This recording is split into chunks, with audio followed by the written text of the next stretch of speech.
O jornalista e professor da USP, Eugênio Butti, vai falar agora um pouco sobre a relação entre o rádio, as redes sociais e o populismo.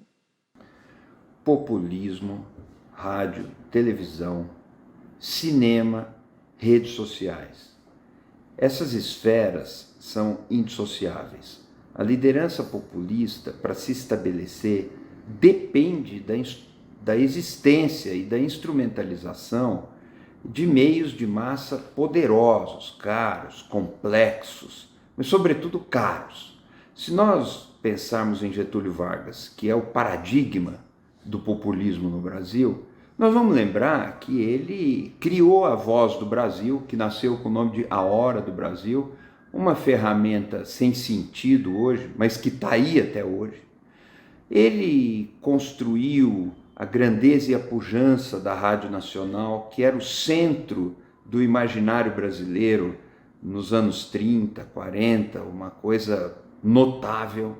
E hoje, essas lideranças do tipo Donald Trump fazem o estrago que fazem graças a uma comunicação direta com as multidões, o que é viabilizado pelas mídias sociais, pelas mídias digitais que estão aí. Não há esse formato de dominação sem que exista esses meios de comunicação de massa poderosos. Uma coisa depende da outra e para pensar em populismo nós temos que pensar, portanto, numa forma de comunicação social.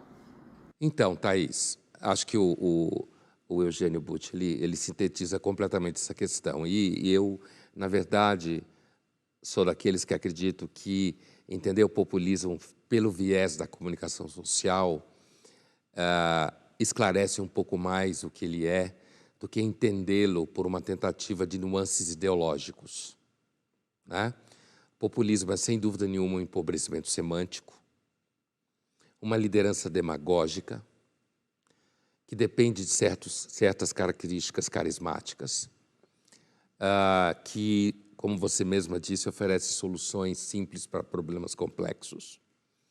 Mas, historicamente, o populismo é um fenômeno intimamente dependente de mecanismos de comunicação de massa. Nesse sentido, então, o Lula está muito mal servido porque ele lida mal com as redes sociais, ou então ele vai ter que procurar uma outra plataforma, não, para se colocar como, para exercer as características populistas. Então, você falava há pouco do caso da Itália, do Movimento 5 Estrelas, né?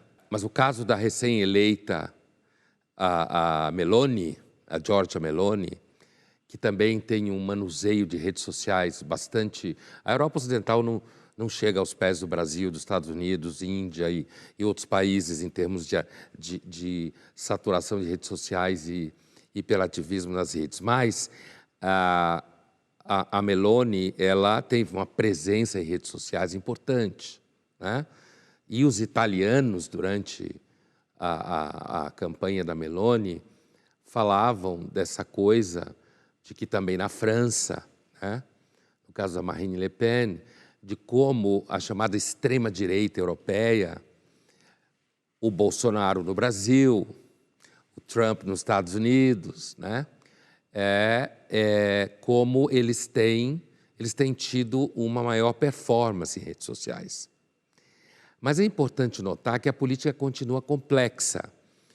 Porque, por exemplo, se a gente pensar nas recentes eleições do midterms americano, em que se falava da grande onda vermelha do Trump e dos republicanos, não aconteceu, né? Então, no final do dia, não é só uma questão de você ter muito barulho nas redes sociais. As redes sociais são fundamentais, mas o mundo continua não sendo só as redes sociais, né? Elas são fundamentais, sem dúvida.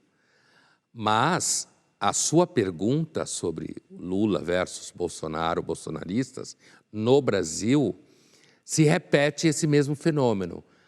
A extrema-direita ou a direita parece se movimentar melhor nas redes sociais, dominar melhor a linguagem, e seguramente tem a ver com o fato de que essas figuras elas conseguiram crescer nas redes sociais